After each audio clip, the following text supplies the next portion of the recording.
வார்த்தையிலான அறிக்கை என்னவென்றால், கர்த்தராகிய இயேசுவை நீ உன் வாயினாலே அறிக்கையிட்டு தேவன் அவரை மரித்தோரிலிருந்து எழுப்பினார் என்று உன் இருதயத்திலே விசுவாசித்தால் ரட்சிக்கப்படுவாய். நீதி உண்டாக இருதயத்திலே விசுவாசிக்கப்படும், ரட்சிப்புண்டாக வாயினாலே அறிக்கை பண்ணப்படும். அவரை விசுவாசிக்கிறவன் எவனோ அவன் வெட்கப்படுவதில்லை என்று வேதம் சொல்லுகிறது. ரோமர் 10:9, 10, 11. அமெரிக்க தேசத்தில் இம்மானுவேல் என்னும் சிறுவன் சிறுவயதில் தன் பெற்றோரை இழந்தான். அவனை ஒரு வளர்ப்பு பெற்றோர் எடுத்து வளர்த்து வந்தனர்.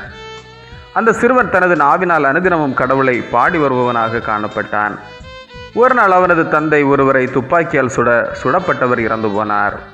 அதனை பார்த்த ஒரே சாட்சி இந்த சிறுவன்தான்.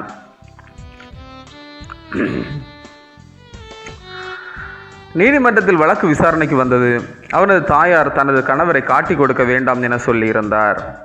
ஆனால் அந்த சிறுவன் தனது தகப்பன்தான் துப்பாக்கியால் சுட்டார் என சாட்சி கொடுக்க அந்த நபர் இந்த சிறுவனையும் துப்பாக்கியால் சுட்டு கொலை செய்தார். அமெரிக்க அரசு இந்த நாளை உண்மையின் தினமாக அறிவித்தது. சத்தியம் சரிந்தாலும் வரலாற்று பக்கங்களில் நிமிர்ந்து நிற்கிறது.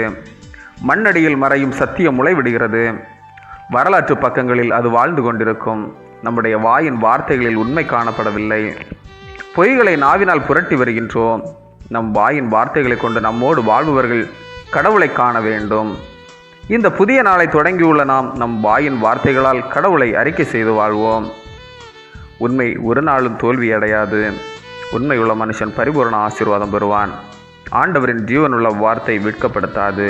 நம்மை உயர்வுக்கு நேராக வழிநடத்தும். ஆமேன். இந்த நாள் உங்களுக்கு இனிய நாளாக மலரட்டும்.